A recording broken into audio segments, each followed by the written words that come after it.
minds, we have really two categories. There are non-consensual sex, which is bad, and then we have consensual sex, which we think is always good.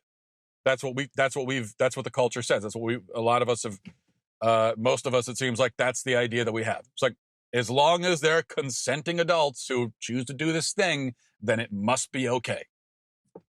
But the reality is that there's a lot of bad sex. There's a lot of immoral sex. There's a lot of disordered, gross, harmful sex that is nonetheless consensual.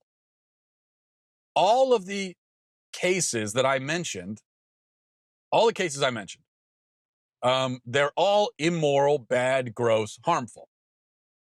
But they're not all rape. Some of them were, not all of them.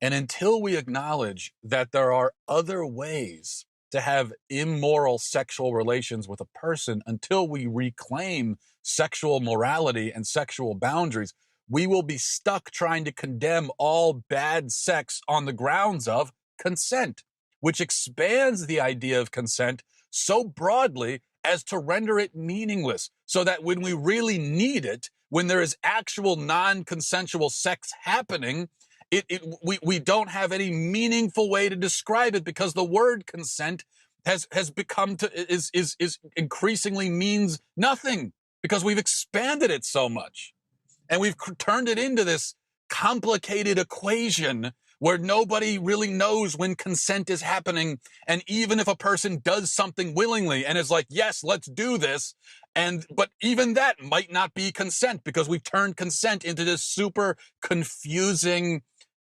calculus.